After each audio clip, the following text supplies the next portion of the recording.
Welcome to Big Breaking News of America. Genesis Episode 19. Historical and cultural context of the patriarchal narratives, Genesis 12:36. The patriarchal narratives, Genesis 12:36, are a pivotal section of the book of Genesis, chronicling the lives of Abraham, Abram, Isaac, and Jacob, whose covenantal relationship with God lays the groundwork for Israel's identity as a chosen people. These chapters shift from the universal concerns of the primeval history, Genesis 1:11, creation, sin, and humanity's dispersion, to the particular story of a family through which God promises land, Canaan, descendants, a great nation, and blessing for all nations, Genesis 12:1-3.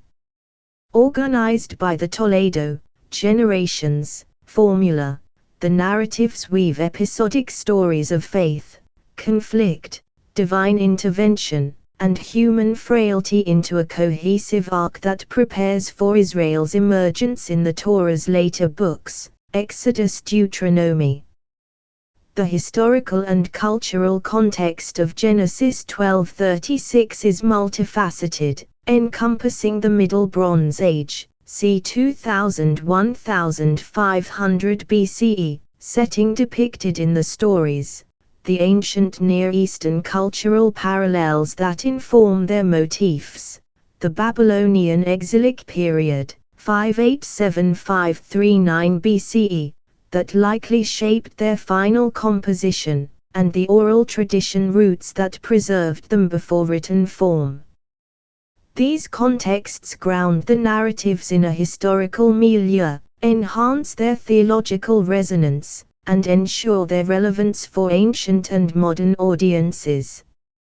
This exploration examines each dimension: Middle Bronze Age setting, ancient Near Eastern parallels, exilic composition, and oral tradition, highlighting their contributions to the narrative's structure, themes, and cultural significance, and their impact on Jewish tradition, interfaith theology, and global culture.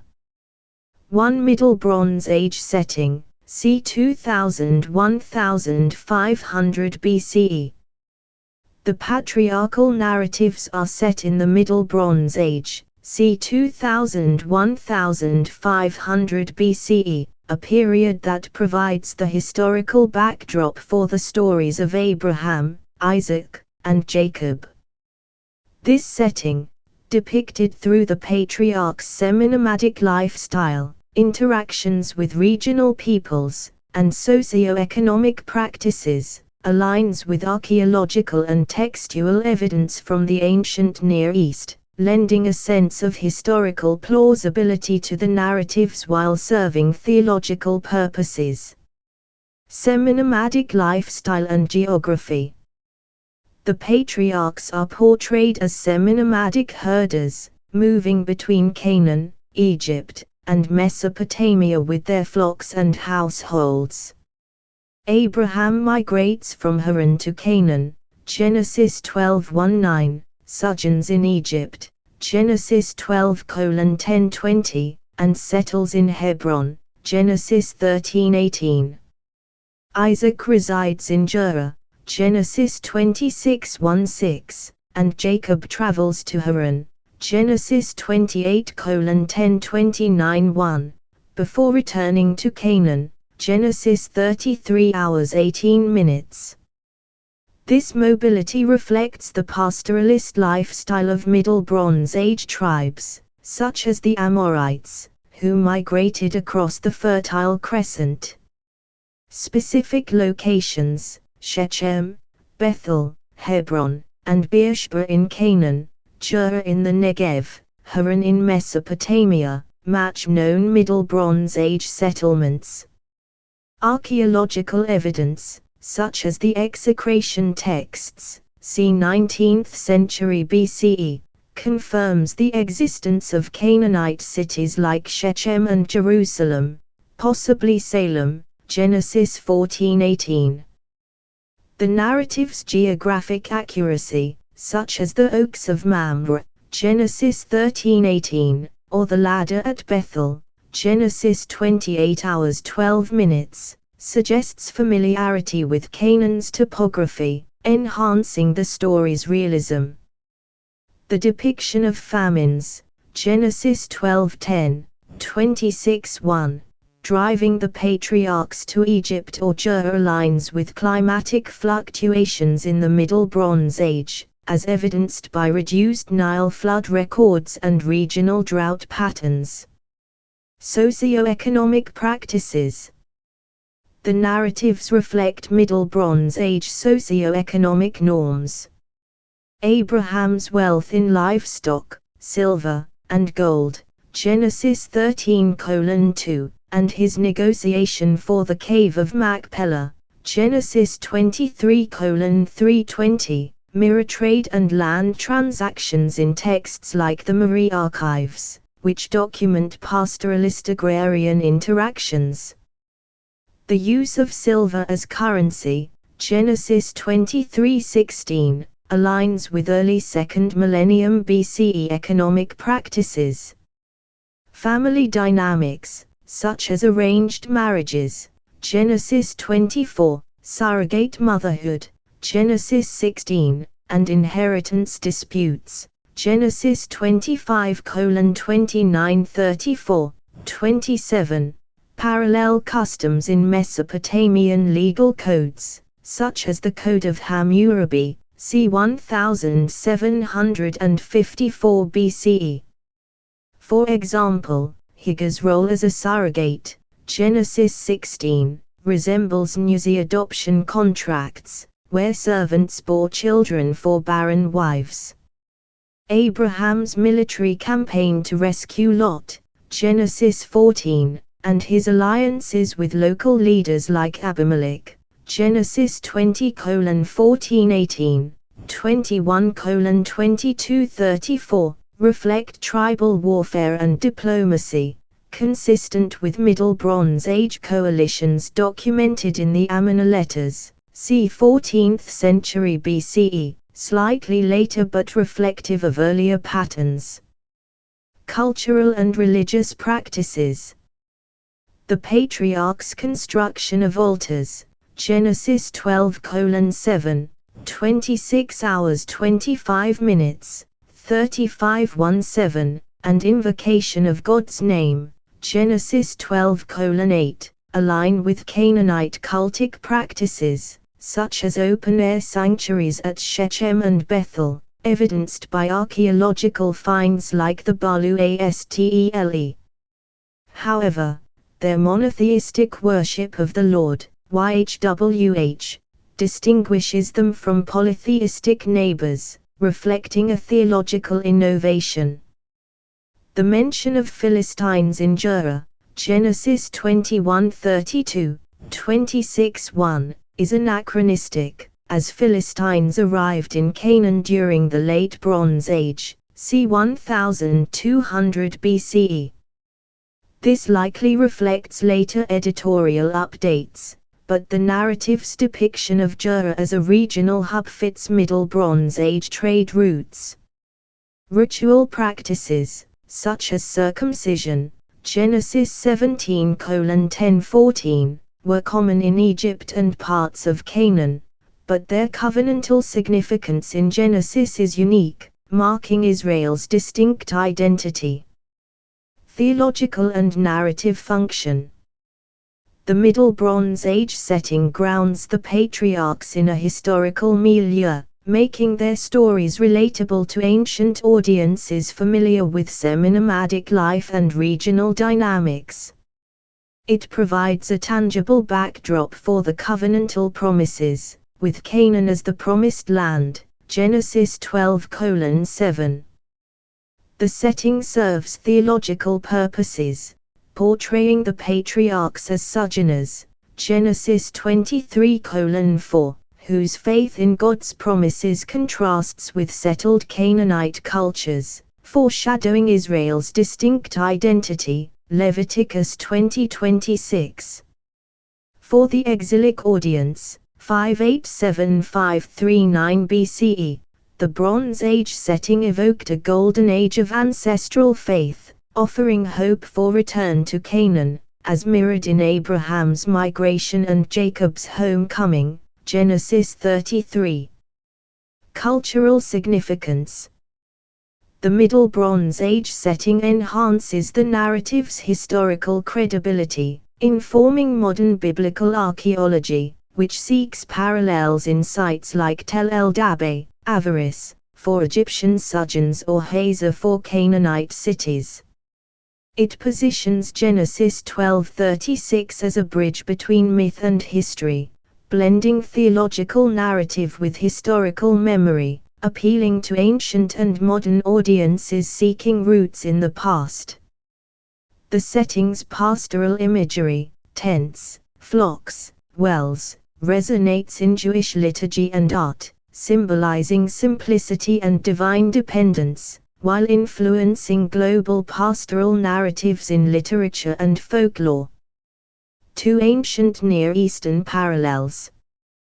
The patriarchal narratives engage extensively with ancient Near Eastern cultural, literary, and religious traditions, adapting familiar motifs to assert a monotheistic theology. These parallels, drawn from Mesopotamian, Canaanite, Egyptian, and Hittite contexts, enhance the narrative's accessibility while distinguishing Israel's unique worldview.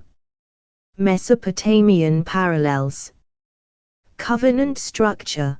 The covenant in Genesis 15 and 17 resembles Mesopotamian suzerain vassal treaties, such as those in the Mari archives, where a sovereign grants land and protection in exchange for loyalty.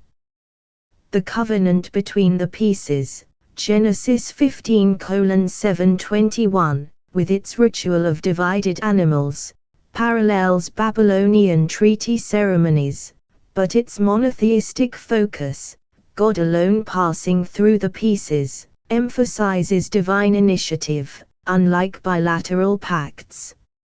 Migration and family dynamics. Abraham's migration from Haran, Genesis 12:1-5, echoes Amorite movements documented in Mari texts, c. 18th century BCE, where tribes relocated for economic or divine reasons.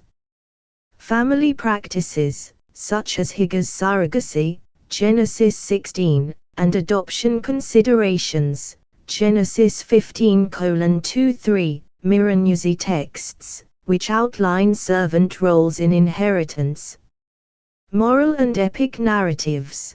The Sodom and Gomorrah story, Genesis 18:19, critiques urban corruption, akin to Mesopotamian tales like the Epic of Gilgamesh, which lament societal decay.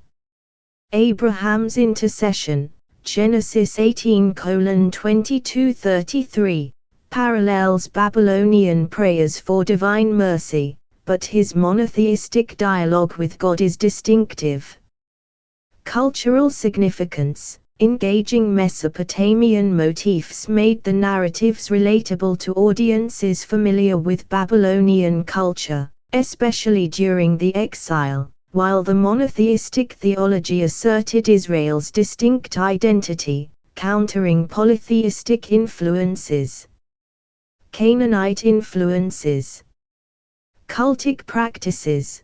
The patriarchs' altars at Shechem, Bethel, and Hebron, Genesis 12:7, 28 hours 18 minutes, 35:17, align with Canaanite open-air sanctuaries, as evidenced by archaeological finds at Megiddo and Gezer. However, their worship of one god contrasts with Canaanite polytheism, such as Baal worship, reflecting a theological critique. Social interactions. Abraham's alliances with local leaders like Abimelech, Genesis 20:14-18, 21:22-34, and Isaac's treaty, Genesis 26:26-31, mirror Canaanite tribal diplomacy, as seen in Ugaritic texts. The Dinah incident, Genesis 34, involving intermarriage tensions, critiques Canaanite assimilation, reinforcing Israel's separateness. Land claims, the promise of Canaan, Genesis 12:7, 15:18-21, engages Canaanite territorial claims, as seen in Ugaritic land grants, but asserts divine ownership, a theme central to the Torah, Leviticus 25:23. Cultural significance.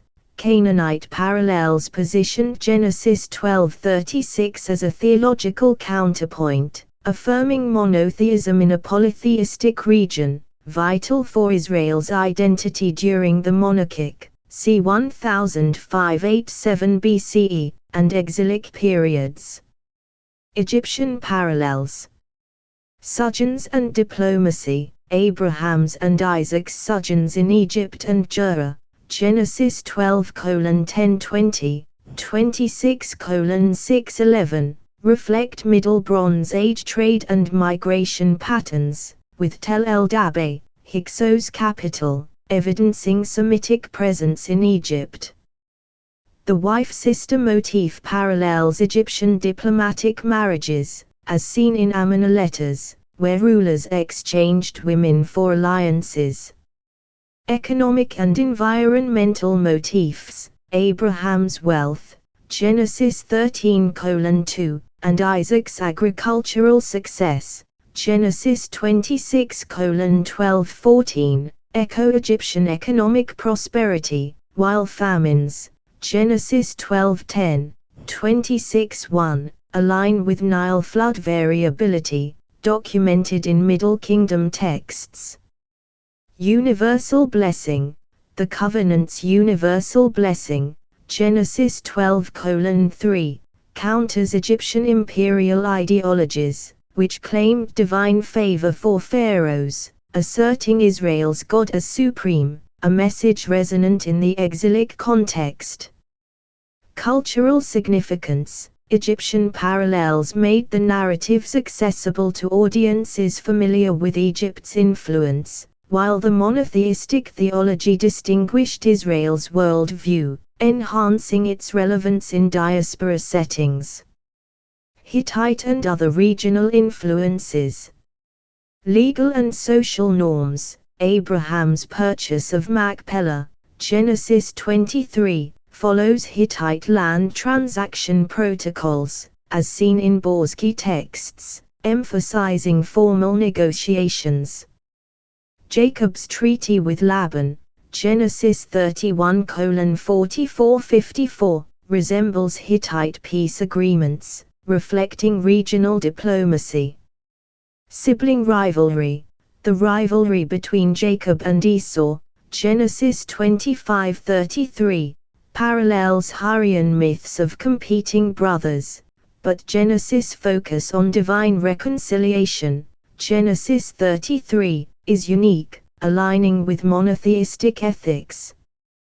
Cultural significance. Hittite and regional parallels grounded the narratives in familiar practices, ensuring their appeal while highlighting Israel's theological distinctiveness, crucial for identity in a diverse Near Eastern world.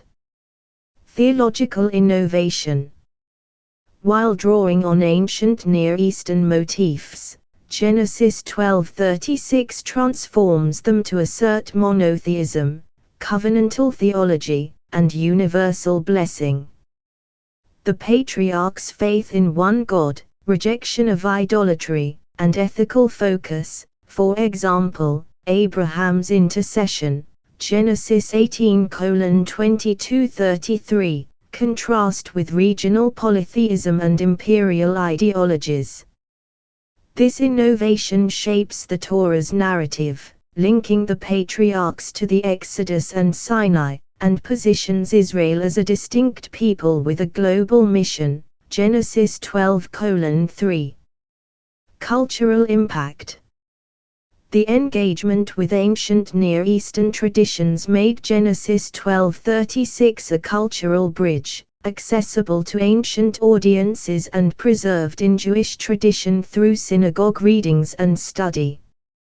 It influences modern scholarship, with parallels informing comparative studies in biblical and Near Eastern literature, enhancing understanding of the narrative's historical roots. Globally, the adaptation of regional motifs inspires cross-cultural storytelling, seen in religious and secular narratives that blend local and universal themes. 3. Babylonian exile and composition, 587–539 BCE.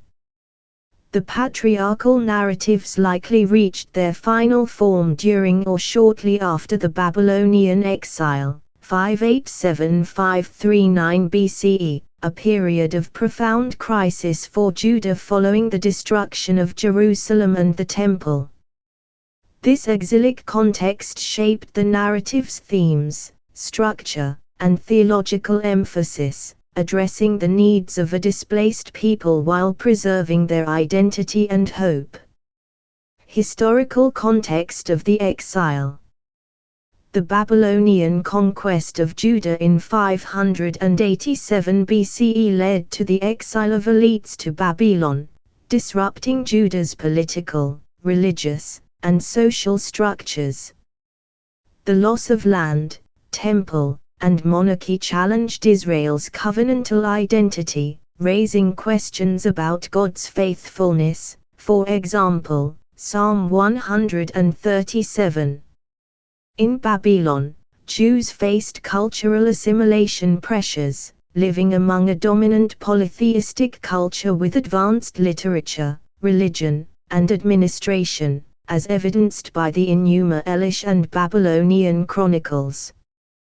The exilic period saw the compilation of biblical texts, with priests, scribes, and prophets preserving Israel's traditions to maintain communal cohesion, as seen in Ezekiel and 2 Isaiah, Isaiah 40:55. Influence on composition. Scholars attribute Genesis 12:36 to a blend of Yahwist, J, Elohist, E, and priestly, P, sources, with J.'s vivid storytelling, for example, Genesis 12:13, E's northern perspective, for example, Genesis 28, and P.'s covenantal focus, for example, Genesis 17. These sources, likely oral or written traditions from the monarchic period, c. 1587 BCE, were redacted during the exile to address contemporary needs.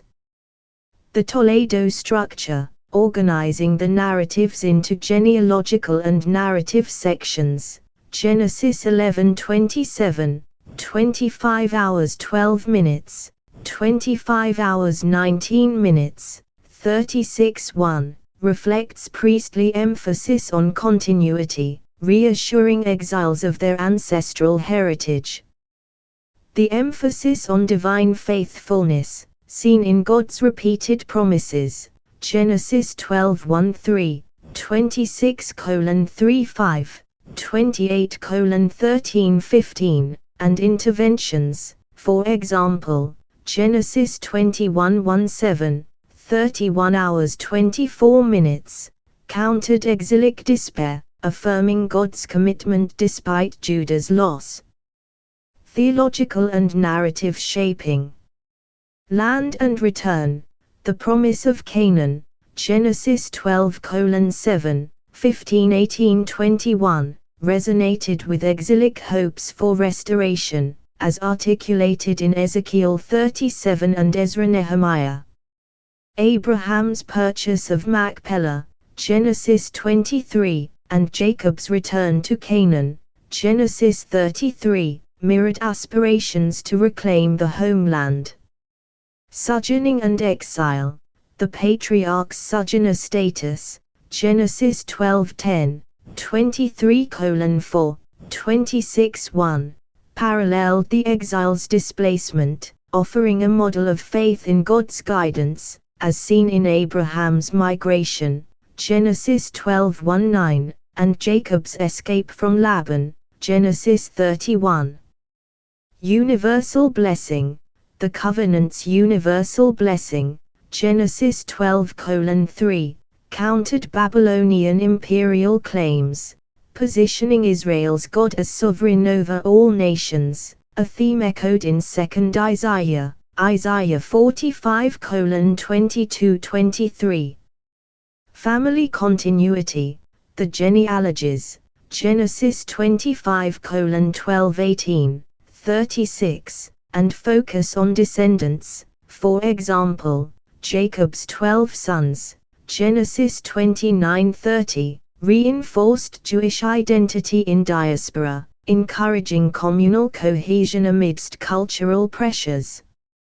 Cultural and religious significance. The exilic composition made Genesis 12:36 a text of resilience, unifying Jews through a shared ancestral story, vital for maintaining faith and identity in Babylon. The narrative's emphasis on monotheism and covenantal ethics distinguished Jewish practice from Babylonian polytheism. The compilation process, likely involving scribes in Babylonian Jewish communities, preserved oral traditions, ensuring their transmission to post-exilic Judah, as seen in the Second Temple period, c. 516 BCE onward. The exilic context shaped the narrative's adaptability, with themes of hope and identity resonating in later Jewish diaspora settings, from Hellenistic to modern times. Theological impact. The exilic shaping emphasized God's sovereignty and faithfulness, countering the theological crisis of the temple's destruction. The patriarch's faith, for example, Genesis 15:6, and divine interventions, for example, Genesis 22:13, offered models for enduring exile. The universal blessing, Genesis 12:3, positioned Israel as a witness to God's global purpose, preparing for the Torah's vision of a priestly nation, Exodus 19:6. Cultural impact.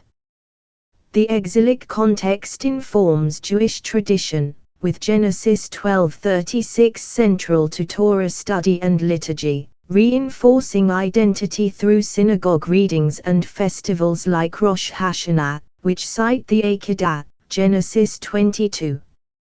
It influences modern biblical scholarship, with the documentary hypothesis and exilic redaction theories shaping interpretations of Genesis composition. Globally, the exilic theme of resilience resonates in narratives of displacement and return, from Jewish diaspora stories to secular tales of exile in literature and film. 4 Oral tradition roots.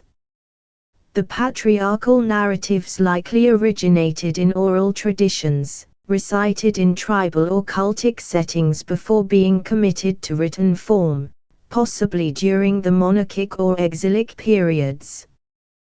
This oral tradition root shapes their structure, style, and cultural significance, ensuring their preservation and adaptability. Characteristics of oral tradition. The narrative's episodic structure, self-contained stories like Abraham's call, Genesis 12:9, the Akedah, Genesis 22, and Jacob's ladder, Genesis 28:10-22, suits oral recitation, allowing individual episodes to be shared independently while contributing to a larger arc.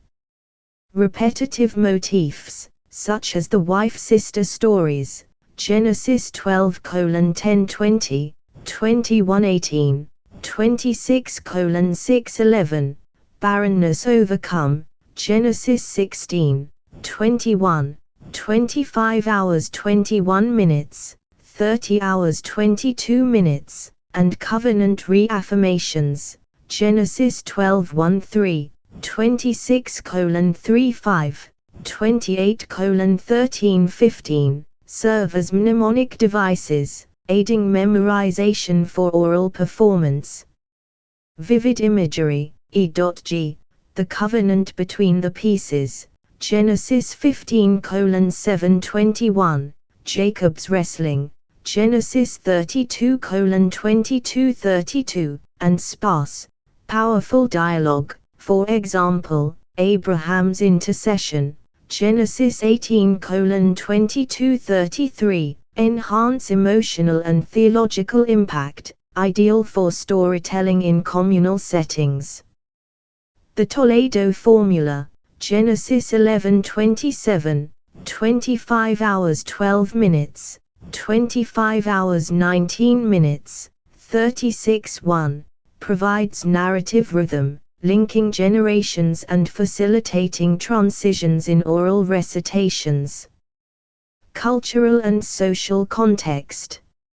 Oral traditions were common in the ancient Near East, with Mesopotamian epics like the Epic of Gilgamesh and Ugaritic myths preserved through recitation. In Israel, oral storytelling likely occurred in tribal gatherings, festivals, or cultic sites like Bethel, preserving ancestral histories. The patriarchs' stories may have originated among semi-nomadic tribes in Canaan, passed down through generations to affirm covenantal identity, as seen in references to altars and sacred sites, Genesis 12:7, 28 hours 18 minutes. The transition to written form, possibly during the monarchic period, c. 1587 BCE, under royal scribes or during the exile, ensured preservation amidst cultural disruption, as seen in the compilation of prophetic texts, for example, Jeremiah. Theological and narrative function. Oral traditions shaped the narrative's theological emphasis, with stories of divine faithfulness, for example, Genesis 15:17, and human faith, for example, Genesis 22, reinforcing communal trust in God's promises, vital for tribal cohesion. The episodic nature allowed flexibility, with stories adapted to address contemporary issues, such as exile, while maintaining core themes of covenant and identity.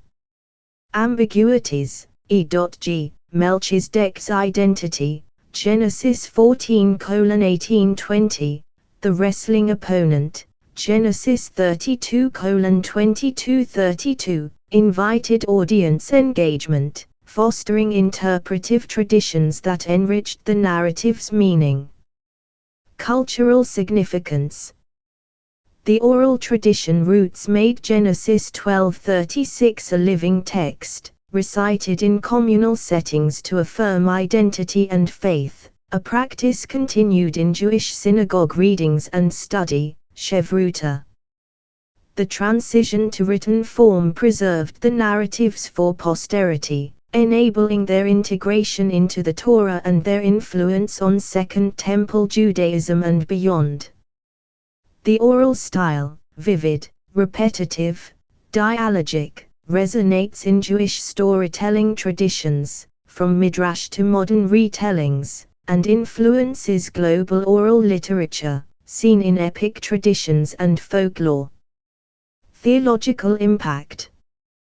The oral tradition's emphasis on divine human encounters, for example, Genesis 15:1, 28:12-15, reinforced monotheism and covenantal theology, distinguishing Israel's faith from regional polytheism.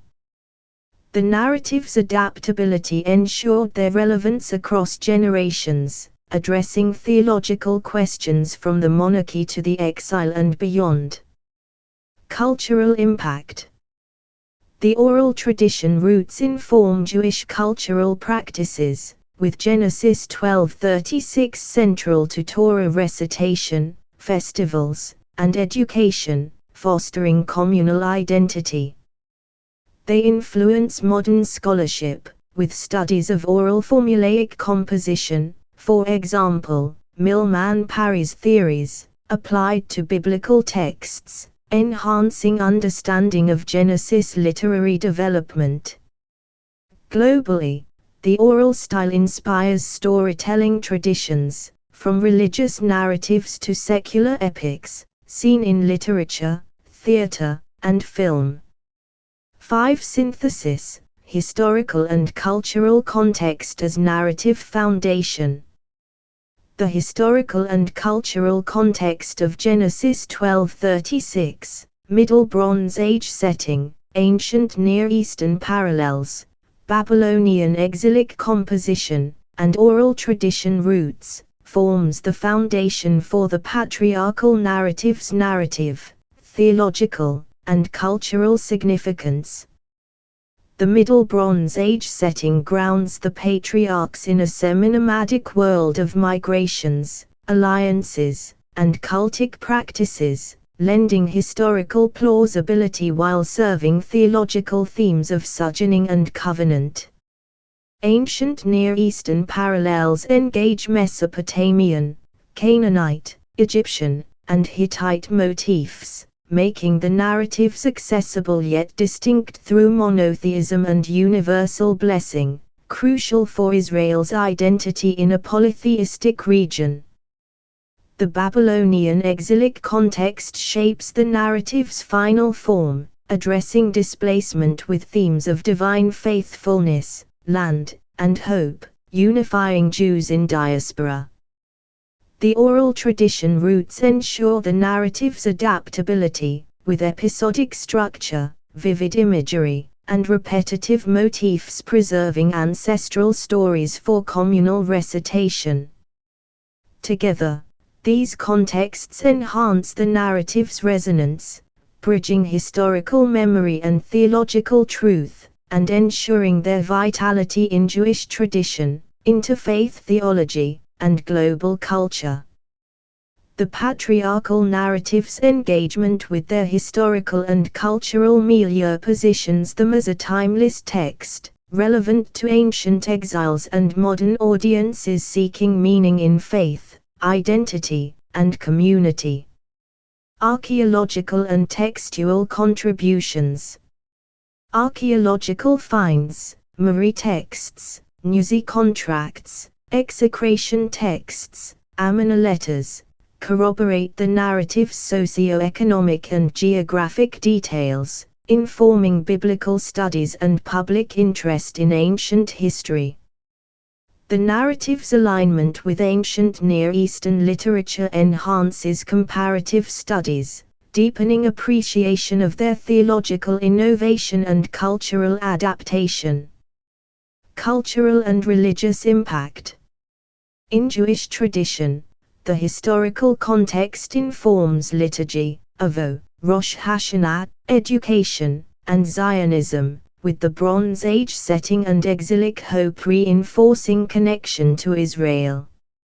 In Christianity, the narrative's historical roots ground salvation history, with Abraham's faith, Genesis 15:6, and the Akedah, Genesis 22, central to theology and art. In Islam, the Bronze Age setting and Ibrahim's legacy resonate in Quranic narratives, Surah Al-Baqarah 2:124-129, influencing Hajj and interfaith dialogue. Globally, the historical context inspires narratives of migration, faith, and resilience, from religious texts to secular literature, film, and cultural heritage projects. Contemporary relevance. The Middle Bronze Age setting informs archaeological tourism and education, with sites like Hebron and Shechem attracting visitors seeking biblical roots. The exilic context resonates in modern discussions of displacement, with the patriarchs sojourning offering models for refugee advocacy and diaspora identity. The oral tradition roots inspire storytelling in religious and secular contexts, from synagogue readings to global oral history projects, preserving cultural memory. The narrative's engagement with ancient Near Eastern cultures encourages interfaith and intercultural dialogue, addressing issues of coexistence and shared heritage. 6. Conclusion: a contextual tapestry. The historical and cultural context of Genesis 12:36 weaves a rich tapestry that enhances the patriarchal narrative's narrative depth, theological resonance, and cultural impact. The Middle Bronze Age setting provides a vivid backdrop, grounding the patriarchs in a world of migrations, alliances, and rituals, while ancient Near Eastern parallels make the stories relatable yet distinct through monotheistic theology. The Babylonian exilic composition addresses the crisis of displacement, offering hope and identity through themes of divine faithfulness and land, while the oral tradition roots ensure the narrative's adaptability, preserving them through communal recitation. These contexts collectively position Genesis 12:36 as a bridge between history and theology, unifying ancient Israel and resonating with modern audiences. They inform Jewish tradition, interfaith theology, and global culture, addressing timeless questions of faith, identity, and community, and preparing for the Torah's redemptive arc in Exodus-Deuteronomy. Thank you for watching Big Breaking News of America. Make sure to subscribe and turn on the bell icon for more news updates. Share our channel with your friends and family members. Leave a like for more videos and express your thoughts under comment section.